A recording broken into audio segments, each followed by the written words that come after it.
রহস্যময় পারিবারিক অ্যাডভেঞ্চার গল্প। মূল গল্প। আমি যখন গোসল করি তখন ছেলে বাথরুমের দরজার ফাঁক দিয়ে দেখে। গত সপ্তাহ থেকে গোসমের সময় অদ্ভুত একটা অনুভূতি হচ্ছে, মনে হয় কেউ দেখছে। আজ গোসল করার সময় হঠাৎ চোখ পড়ল বাথরুমের দরজার ফাঁকে। একটা চোখ দেখতে পেলাম। আমি চিৎকার করে উঠাম। ছেলে দৌড়ে পালিয়ে গেল। আমি তাড়াতাড়ি কাপড় পরে বেরিয়ে এলাম। তাকে ডেকে বললাম, তুই কি করছিলিস? সে মাথা নিচু করে বলল, মা আমি রেগে গিয়ে বললাম, কতদিন ধরে এমন করছিস? সে কাঁদতে শুরু করল। বলল, মা আমি তোমাকে দেখতে ভালোবাসি। আমি অবাক হয়ে বললাম, কি বললি? সে বলল, মা তুমি খুব সুন্দর, আমি তোমার সৌন্দর্য দেখতে চাই। কি আমার গাছ বলে উঠল। সে আমার কাছে এসে বলল, মা আমি জানি এটা ভুল, কিন্তু আমি তোমাকে একজন নারী হিসেবে দেখি। তোমার শরীর আমার কাছে সবচেয়ে সুন্দর। আমি তাকে থাপ্পড় দিতে গেলাম। সে আমার হাত ধরে বলল, মা আমি তোমাকে স্ত্রী হিসেবে চাই, তাহলে আমি আর লুকিয়ে দেখতে হবে না, আমি তোমাকে স্বামীর অধিকারে দেখতে পারব। আমি কাঁপতে কাঁপতে বললাম, তুই আমার ছেলে? সে বলল, না মা, আমি তোমার প্রেমিক হতে চাই। গল্পটি সম্পূর্ণ শুনলে আপনাদের পানি অটোমেটিক বের হয়ে যাবে, সো যত দ্রুত সম্ভব হাতের কাছে টিস্যু নিয়ে বসে পড়ুন। বিছানার চাদর যেন নষ্ট না হয় সেটা সম্পূর্ণ খেয়াল রাখার অনুরোধ জানিয়ে গল্পটি এখন শুরু করব। তার আগে সর্বশেষ অনুরোধ, দয়া করে এমন পানি বের করার গল্প নিয়মিত শুনতে আমাদের চ্যানেলটি সকলেই সাবস্ক্রাইব করুন। ধন্যবাদ। হ্যালো বন্ধুরা, আমার নাম রিমা খান। আমার বয়স ৩৯ বছর। আমার স্বামীর নাম রাকিব খান, বয়স ৫২ বছর। আমাদের ২ সন্তান, তানভীর। আমাকে বলল, মা আমি কি করেছি? আমার মনে নেই। আমি তাকে সবকিছু বললাম। সে অবাক হয়ে গেল। তানভীর কাঁদতে কাঁদতে বলল, মা আমি সত্যি জানতাম না, আমার মনে হচ্ছিল আমি স্বপ্ন দেখছি। আমি তাকে বুকে জড়িয়ে ধরলাম। আমি ভেবেছিলাম সব সমস্যার সমাধান হয়ে গেছে, কিন্তু কিছুদিন পর আবার অদ্ভুত কিছু ঘটনা ঘটতে লাগল। এবার অবশ্য তানভীরের সাথে নয়। একদিন সন্ধ্যায় আমি রান্নাঘরে রান্না করছিলাম। হঠাৎ করে আমার মনে হলো কেউ আমাকে ডাকছে। আমি চারদিকে তাকালাম, কিন্তু কাউকে দেখলাম না। আওয়াজটা আবার এলো। এবার স্পষ্ট শুনলাম, রিমা। আমি ভয় পেয়ে গেলাম। এটা রফিকের গলার স্বর। আমি তাড়াতাড়ি রান্নাঘর থেকে বেরিয়ে এলাম। দেখলাম তানভীর টিভি দেখছে, রাকিব অফিসের কাজ করছে, রিমা পড়াশোনা করছে। কিন্তু আওয়াজটা আবার এলো। এবার বলল, আমি চলে যাইনি রিমা, আমি তোমার চারপাশেই আছি। আমার হাত পা কাঁপতে লাগল। রাতে ঘুমানোর সময় আমি অদ্ভুত একটা স্বপ্ন দেখলাম একটা লোক আমার বিছানার পাশে দাঁড়িয়ে আছে। তার মুখটা স্পষ্ট দেখা যাচ্ছে না। লোকটা বলল, রিমা আমি রফিক, আমি তোমার স্বপ্নে এসেছি। আমি স্বপ্নে চিৎকার করার চেষ্টা করলাম, কিন্তু কোনো আওয়াজ বের হলো না। রফিক বলল, আমি তানভীরের শরীর ছেড়েছি ঠিকই, কিন্তু এই বাড়ি ছাড়িনি, আমি এখনও এখানে আছি। আমার ঘুম ভেঙে গেল। ঘুম ভাঙার পর আমি দেখলাম আমার কপালে ঘাম, আমার সারা শরীর কাঁপছে। আমি বুঝলাম এটা শুধু স্বপ্ন ছিল না। পরদিন থেকে প্রতিদিনই এরকম স্বপ্ন দেখতে লাগলাম। রফিক আমার স্বপ্নে এসে বিভিন্ন কথা বলতো। সে বলতো সে আমাকে ভালোবাসে। একদিন রফিক স্বপ্নে বলল, রিমা আমি তোমাকে আমার অতীত দেখাতে চাই। হঠাৎ করে আমি দেখলাম আমি একটা পুরানো বাড়িতে আছি। সেই বাড়িটা আমাদের বাড়ির মতো দেখতে, কিন্তু অনেক পুরানো। সেখানে একটা মানুষ একা একা ঘুরে বেড়াচ্ছে। সেই মানুষটাই রফিক। রফিক বলল, এই বাড়িতেই আমি থাকতাম। আমার একটা স্ত্রী ছিল, তার নাম ছিল সুমিত্রা। আমি তার স্ত্রীকে দেখতে পেলাম। আমি অবাক হয়ে গেলাম। সুমিত্রা দেখতে অবিকল আমার মতো, যেন আমি সেই যুগে ছিলাম। রফিক বলল, তুমি সুমিত্রার মতো দেখতে, তাই আমি তোমার প্রেমে পড়েছি। রফিক আরও বলল, সুমিত্রা একটা রোগে মারা গিয়েছিল। তার মৃত্যুর কিছুদিন পর আমিও মারা যাই, কিন্তু আমি এই বাড়িতেই রয়ে যাই। স্বপ্নে আমি দেখলাম কিভাবে রফিক মারা গিয়েছিল। সে খুবই কষ্ট পেয়েছিল। তার স্ত্রীর বিযোগ ব্যথায় সে পাগল হয়ে গিয়েছিল। রফিক বলল, আমি ৫০ বছর ধরে সুমিত্রার জন্য অপেক্ষা করছিলাম। এখন তুমি এসেছ, তুমি আমার সুমিত্রা। আমি ভয় পেয়ে বললাম, না আমি সুমিত্রা নই, আমি রিমা। রফিক বলল, না তুমি আমার সুমিত্রা, তুমি ফিরে এসেছ। এরপর থেকে রফিক আমার স্বপ্নে আরও বেশি আসতে লাগল। সে বলতো, রিমা আমাদের একসাথে থাকতে হবে, তুমি আমার কাছে এসো। আমি তান্ত্রিকের কাছে আবার গেলাম, তাকে সবকিছু বললাম। তান্ত্রিক বললেন, আত্মাটি আপনার পেছনে লেগেছে, এটা খুবই বিপজ্জনক। তান্ত্রিক বললেন, আপনাকে এই বাড়ি ছেড়ে চলে যেতে হবে, না হলে আত্মাটি আপনাকে নিয়ে যাবে। আমি ভয় পেয়ে গেলাম। আমি রাকিবকে সব বললাম। তিনি প্রথমে বিশ্বাস করলেন না, কিন্তু যখন আমার শারীরিক অবস্থা খারাপ হতে দেখলেন তখন চিন্তিত হলেন। আমার ওজন কমে যেতে লাগল। আমি ঠিকমতো খেতে পারতাম না, ঘুম হতো না, সারাক্ষণ মনে হতো কেউ আমাকে দেখছে। একদিন রাতে রফিক আমার স্বপ্নে এসে বলল, রিমা আর দেরি নয়, আমার সাথে চলে এসো। আমি জিজ্ঞেস করলাম, কোথায়? রফিক বলল, আমাদের জগতে, সেখানে শুধু আমি আর তুমি থাকব, কেউ আমাদের বিরক্ত করবে না। গিয়ে আমি ভয় কাঁপতে লাগলাম। পরদিন আমি বাড়ির পেছনের দিকে গেলাম। সেখানে একটা পুরানো কুজো ছিল। আমি সেই কুজোর কাছে গিয়ে দেখলাম সেটা খুবই গভীর। হঠাৎ করে আমার মনে হলো কেউ আমাকে কুজোর দিকে টানছে। আমি বুঝলাম রফিক আমাকে সেই কুজোতে ফেলে দিতে চায়। আমি দৌড়ে বাড়িতে ফিরে এলাম। রাকিবকে বললাম, আমাদের আজই এই বাড়ি ছাড়তে হবে। তিনি বললেন, কেন? আমি তাকে কুজোর ঘটনা বললাম। তিনি বুঝলেন বিশ্বাসটা গুরুতর। তিনি বললেন, ঠিক আছে, আমরা অন্য কোথাও থাকার ব্যবস্থা করব। সেই রাতেই আমরা বাড়ি ছেড়ে চলে গেলাম। আমার মামার বাড়িতে গিয়ে উঠলাম। প্রথম কয়েক রাত খুব শান্তিতে কাটল, কিন্তু 1 সপ্তাহ পর আবার সেই স্বপ্ন শুরু হলো। রফিক আমার স্বপ্নে এসে বলল, তুমি কোথায় পালিয়ে যাবে? আমি তোমাকে সব জায়গায় খুঁজে নিয়ে আসব। আমি বুঝলাম শুধু বাড়ি পাল্টালে কোনো লাভ হবে না। রফিক আমার পেছনে লেগেই থাকবে। তাকে সম্পূর্ণভাবে দূর করতে হবে। আমি আরেকজন বিখ্যাত তান্ত্রিকের কাছে গেলাম। তিনি আমার হাত দেখে বললেন, আপনার উপর খুব শক্তিশালী একটা আত্মার প্রভাব আছে। কি? তান্ত্রিক বললেন, এই আত্মা আপনাকে মেরে ফেলতে পারে। আমাদের দ্রুত ব্যবস্থা নিতে হবে। আমি জিজ্ঞেস করলাম, কি করতে হবে? তান্ত্রিক বললেন, আপনাকে একটা বিশেষ পূজা করতে হবে। সেই পূজায় আত্মাটি চিরকালের জন্য বন্দী হয়ে যাবে। আমি রাজি হয়ে গেলাম। তান্ত্রিক বললেন, কিন্তু এই পূজা খুবই বিপজ্জনক। আত্মাটি সব রকম চেষ্টা করবে আপনাকে থামানোর। আমি বললাম, আমি প্রস্তুত। পূর্ণিমার রাতে পূজা শুরু হলো। তান্ত্রিক অনেক রকম মন্ত্র পড়তে লাগলেন। আমাকে একটা বিশেষ বৃত্তের ভেতরে বসতে বললেন। পূজা শুরু হওয়ার সাথে সাথে অদ্ভুত কিছু ঘটতে শুরু করল। ঘরের তাপমাত্রা কমে গেল। বাতাসে একটা ভুতুরে গন্ধ ছড়িয়ে গেল। হঠাৎ করে একটা শব্দ শোনা গেল, রিমা। আমি চমকে উঠলাম। রফিক এসেছে। তান্ত্রিক বললেন, ভয় পাবেন না, বৃত্তের ভেতরে থাকুন। রফিকের গলায় আওয়াজ এলো, তুমি আমার থেকে পালাতে পারবে না, আমি তোমাকে নিয়েই যাব। আমার সারা শরীর কাঁপতে লাগলো। তান্ত্রিক আরও জোরে মন্ত্র পড়তে লাগলেন। ঘরে একটা ঝড়ের মতো বাতাস বইতে লাগলো। সবকিছু উড়ে যেতে লাগলো। রফিক চিৎকার করে বলল, আমি তোমাকে ছাড়ব না। হঠাৎ করে আমার মনে হলো কেউ আমাকে টেনে নিয়ে যেতে চাইছে। আমি বৃত্তের ভেতরেই থাকার চেষ্টা করলাম, কিন্তু একটা অদৃশ্য শক্তি আমাকে টানছিল। আমি তান্ত্রিকের দিকে তাকিয়ে সাহায্য চাইলাম। তান্ত্রিক একটা বিশেষ মন্ত্র পড়লেন। হঠাৎ করে রফিকের চিৎকার থেমে গেল। ঘরে নিস্তব্ধতা নেমে এলো। তান্ত্রিক বললেন, হয়ে গেছে, আত্মাটি বন্দী হয়ে গেছে। আমি স্বস্তির নিঃশ্বাস ফেললাম। সেই রাতের পর থেকে আর কোনো অদ্ভুত ঘটনা ঘটেনি। রফিক আর আমার স্বপ্নে আসেনি। আমি আবার স্বাভাবিক জীবনে ফিরে এসেছি। কিন্তু এই পুরো ঘটনাটা আমার জীবনে একটা বড় প্রভাব ফেলেছে। আমি বুঝেছি যে আমাদের চারপাশে অনেক অজানা অদৃশ্য জিনিস আছে। তানভীর এখন সম্পূর্ণ স্বাভাবিক। সে আগের মতোই পড়াশোনা করে, বন্ধুদের সাথে খেলাধুলা করে। সেই ঘটনার কিছুই মনে রাখেনি। আমি এই ঘটনা কাউকে বলিনি, শুধু আমার পরিবার জানে। আমি ভেবেছিলাম এই গোপনীয়তা রক্ষা করাই ভালো। কিন্তু আজ আপনাদের কাছে এই গল্পটা বলার কারণ হচ্ছে, আমি চাই মানুষ জানুক যে এই রকম ঘটনা সত্যিই ঘটে। আত্মাভূত বলে সত্যিই কিছু আছে। এই গল্প শুনে হয়তো অনেকে ভাববেন এটা কল্পনা, কিন্তু আমি যা বলেছি সব সত্যি। আমি আমার নিজের চোখে দেখেছি, নিজের কানে শুনেছি। আমি এই গল্প বলে আপনাদের ভয় দেখানোর চেষ্টা করিনি, শুধু সতর্ক করতে চেয়েছি যে এই রকম বিপদ থেকে সাবধানে থাকবেন। আপনাদের বাড়িতে যদি কখনো এরকম অদ্ভুত কিছু ঘটে, তাহলে দেরি না করে কোনো ভালো তান্ত্রিকের সাহায্য নেবেন। একা একা মোকাবেলা করতে যাবেন না। এই গল্পটা এখানেই শেষ। আশা করি আপনারা সবাই ভালো থাকবেন। আল্লাহ হাফেজ। লিমা তানভীর 21 বছর বয়সে বিশ্ববিদ্যালয়ে পড়ে। লিমা 14 বছর বয়সে স্কুলে যায়। আজকের যে ঘটনাটি বলতে চলেছি সেটা আমার জীবনে ঘটে যাওয়া সবচেয়ে রহস্যময় এবং অদ্ভুত অভিজ্ঞতা। প্রথমে মনে হয়েছিল এটা একটা সাধারণ পারিবারিক সমস্যা, কিন্তু পরবর্তীতে যা ঘটেছে তা আমার সম্পূর্ণ জীবনটাকে উল্টে দিয়েছে।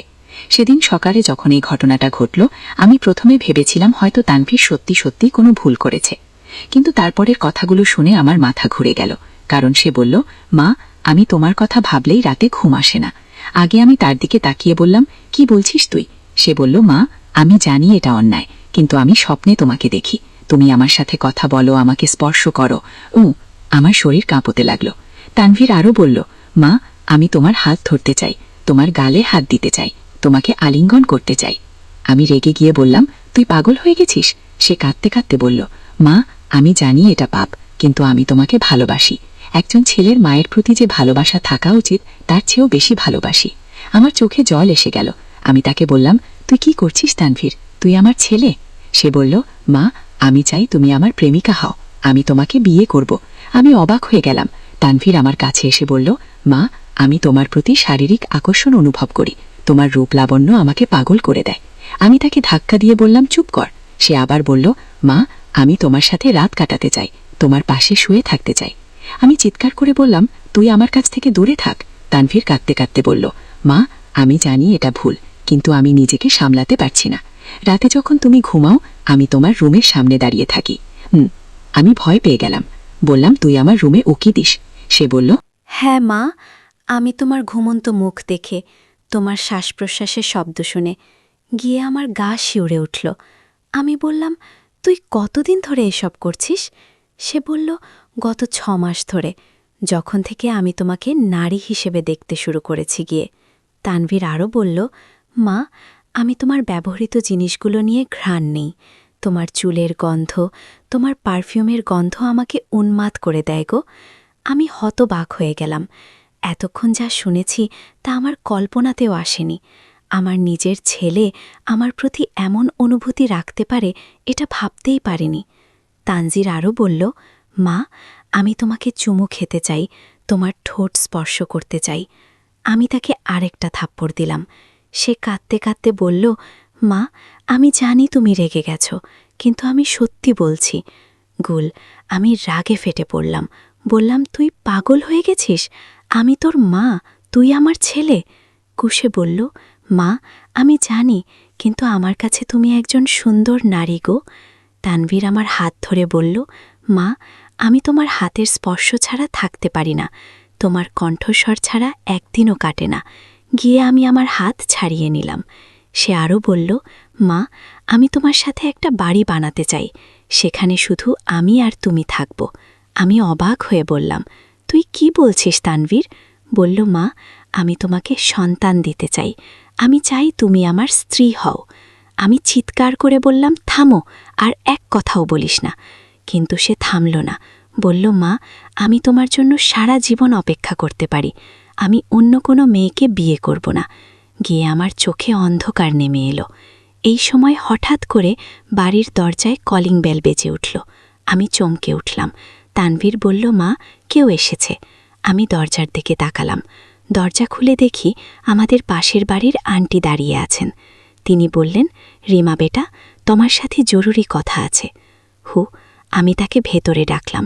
আন্টি ভেতরে এসে বললেন, রিমা, গত কয়েকদিন ধরে তোমার ছেলেকে আমাদের বাড়ির চারপাশে ঘোরাঘুরি করতে দেখছি।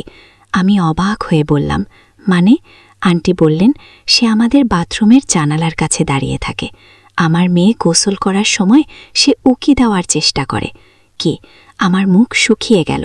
তানভি তখন লজ্জায় মাথা নিচু করে রইল। আন্টি বললেন, আমার মেয়ে খুব ভয় পেয়ে গেছে, সে আর বাথরুমে যেতে চায় না আগে। আমি আন্টিকে বললাম, আন্টি, আমি খুবই দুঃখিত, আমি তানভীরকে বোঝাবো।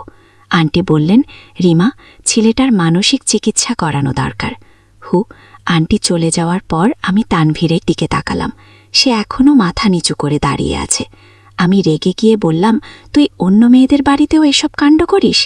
তানভীর কাঁদতে কাঁদতে বলল, মা, আমি শুধু দেখতে চেয়েছিলাম অন্য মেয়েরা কেমন দেখতে।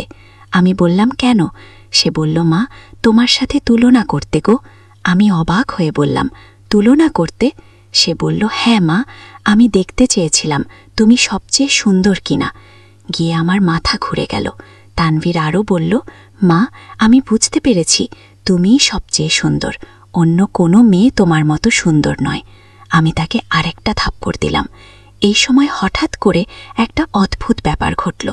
তানভীর যেই আমার থাপ্পড় খেল, তার চোখে অন্যরকম একটা ভাব এসে গেল। সে যেন অন্য মানুষ হয়ে গেল। তানভীর হঠাৎ করে আমার দিকে তাকিয়ে হেসে উঠল, কিন্তু সেটা স্বাভাবিক হাসি ছিল না, ছিল একটা ভুতুড়ে হাসি। আমার গা শিউরে উঠল। সে বলল, তুমি কে? তুমি আমার মা নও। আমি অবাক হয়ে বললাম, তুই কি বলছিস? সে বলল, আমি তানভীর নেই, আমি অন্য কেউ। আমার বুকটা ধক করে উঠল। তানভীর কি বলছে? সে আবার বলল, আমি এই শরীরে ঢুকেছি, তানভীর আর নেই। তো আমি ভয় পেয়ে পিছিয়ে গেলাম। তানভীর না যে ব্যক্তি তার ভেতরে ঢুকেছে, সে বলল, আমি একটা আত্মা, আমি এই বাড়িতে অনেক দিন ধরে আছি। আমার হাত পা কাঁপাতে লাগল। সে আরও বলল, আমি তোমাকে অনেক দিন ধরে দেখছি, তোমার প্রেমে পড়েছি, তাই তানভীরের শরীর দখল করেছি। আমি চিৎকার করে উঠলাম। আত্মা বলল, আমার নাম ছিল রফিক, আমি 50 বছর আগে এই বাড়িতে মারা গিয়েছি। আমি কাঁপতে কাঁপতে বললাম, তুই কি চাস? রফিক বলল, আমি তোমাকে চাই, আমি তোমাকে নিয়ে যেতে চাই। আমি ভয়ে মূর্ছা যাওয়ার উপক্রম হলাম। সে বলল, তুমি আমার হবে কি? হঠাৎ করে ঘরের তাপমাত্রা কমে গেল। চারদিক অন্ধকার হয়ে এলো। আমি দেখলাম তানভীরের চোখ থেকে একটা লাল আলো বের হচ্ছে। রফিক বলল, আমি তোমাকে আমার চকতে নিয়ে যাব, সেখানে শুধু আমি আর তুমি থাকব। আমি ভয়ে চিৎকার করে উঠলাম। এই সময় হঠাৎ করে বাড়ির দরজা খুলে গেল। আমার স্বামী রাকিব ভেতরে এসে গেলেন। তিনি অফিস থেকে ফিরেছেন। রাকিব ভেতরে এসেই আমাকে চিৎকার করতে দেখে অবাক হয়ে গেলেন। তিনি বললেন, রিমা, কি হয়েছে? আমি তার দিকে ছুটে গেলাম। আমি রাকিবকে সব কিছু বললাম, কিন্তু তিনি আমার কথা বিশ্বাস করলেন না। তিনি বললেন, রিমা, তুমি হয়তো স্ট্রেসে আছো। রাকিব তানভীরের দিকে তাকিয়ে বললেন, তানভীর, তুই ঠিক আছিস তো? তানভীর স্বাভাবিক গলায় বলল, হ্যাঁ বাবা, আমি ঠিক আছি। আমি অবাক হয়ে গেলাম। তানভীর আবার স্বাভাবিক হয়ে গেছে। সে আগের মতো কথা বলছে। আমি ভাবলাম হয়তো আমার মনের ভুল। কিন্তু রাতে যখন সবাই ঘুমিয়ে পড়ল, তখন আমি আবার সেই আওয়াজ শুনতে পেলাম। আমার রুমের দরজার বাইরে কেউ দাঁড়িয়ে আছে। আমি চুপচাপ দরজার কাছে গেলাম। দরজার ফাঁক দিয়ে দেখলাম তানভীর দাঁড়িয়ে আছে, কিন্তু তার চোখে আবার সেই লাল আলো। রফিক ফিসফিস করে বলল, রিমা, আমি তোমার জন্য অপেক্ষা করছি। কি? আমার গলা শুকিয়ে গেল। আমি ভয়ে কাঁপতে লাগলাম। রাতভর আমি ঘুমাতে পারলাম না। ভোরবেলা উঠে দেখলাম তানভীর স্বাভাবিক আছে। সে স্কুলে যাওয়ার জন্য প্রস্তুতি নিচ্ছে। আমি তানভীরকে বললাম, তুই কি রাতে আমার রুমের সামনে দাঁড়িয়েছিলি? সে অবাক হয়ে বলল, না মা, আমি রাতভর ঘুমিয়েছি। আমি বুঝলাম তানভীর জানেই না যে তার শরীরে একটা আত্মা ঢুকেছে। রাতে যখন সে ঘুমায়, তখনই রফিক তার নিয়ন্ত্রণ নিয়ে নেয়। এরপর থেকে প্রতি রাতেই এই ঘটনা ঘটতে লাগলো। রফিক তানভীরের শরীর দখল করে আমার রুমের সামনে দাঁড়িয়ে থাকত। কিছুদিন পর রফিক আরও সাহসী হয়ে উঠল। সে আমার রুমে ঢুকে যেতে চেষ্টা করল। আমি দরজায় তালা লাগিয়ে রাখলাম। একদিন রাতে আমি দেখলাম রফিক আমার রুমের জানালা দিয়ে ঢোকার চেষ্টা করছে। আমি ভয়ের চিৎকার করে উঠলাম। আমার চিৎকার শুনে রাকিব উঠে এলেন। তিনি দেখলেন তানভীর জানালার কাছে দাঁড়িয়ে আছে। তিনি তানভীরকে বললেন, তুই এখানে কি করছিস? তানভীর চমকে উঠে বলল, বাবা, আমি জানি না আমি এখানে কিভাবে এলাম। গো, আমি বুঝলাম সে সত্যি জানে না। পরদিন আমি একটা তান্ত্রিকের কাছে গেলাম। তান্ত্রিক আমার কথা শুনে বললেন, আপনার ছেলের শরীরে একটা অশুভ আত্মা ঢুকেছে। তান্ত্রিক আরও বললেন, এই আত্মা আপনাকে নিয়ে যেতে চায়, আপনাকে সাবধানে থাকতে হবে গো। আমি তাকে বললাম, এর সমাধান কি? তান্ত্রিক বললেন, আমি একটা পূজা করব, তাতে এই আত্মা চলে যাবে। আমি রাজি হয়ে গেলাম। আমি যাই করি না কেন, এই সমস্যার সমাধান চাই। সেদিন রাতেই তান্ত্রিক আমাদের বাড়িতে এলেন। তিনি অনেক রকম মন্ত্র পড়তে লাগলেন, ধূপদীপ জ্বালালেন। হঠাৎ করে তানভীর চিৎকার করে উঠল। তার চোখ লাল হয়ে গেল। রফিকের গলায় সে বলল, আমি যাব না। তান্ত্রিক আরও জোরে মন্ত্র পড়তে লাগলেন। তানভীরের শরীর কাঁপতে লাগল। সে মাটিতে পড়ে যাওয়ার উপক্রম হলো। রফিক চিৎকার করে বলল, রিমা আমার, আমি তাকে ছাড়ব না। তার গলার স্বর এতই ভয়ানক ছিল যে আমার গা শিউরে উঠল। তান্ত্রিক একটা বিশেষ মন্ত্র পড়লেন। হঠাৎ করে ঘরে একটা ঝড়ের মতো বাতাস এসে গেল। সব কিছু এলোমেলো হয়ে গেল। তানভীর আর চিৎকার করল না। সে মাটিতে পড়ে গিয়ে অজ্ঞান হয়ে গেল। তান্ত্রিক বললেন, আত্মাটি চলে গেছে। আমরা তানভীরকে বিছানায় শুইয়ে দিলাম। সে কয়েক ঘন্টা অজ্ঞান থাকল। যখন জ্ঞান ফিরল, তখন সে স্বাভাবিক হয়ে গিয়েছিল। তানভীর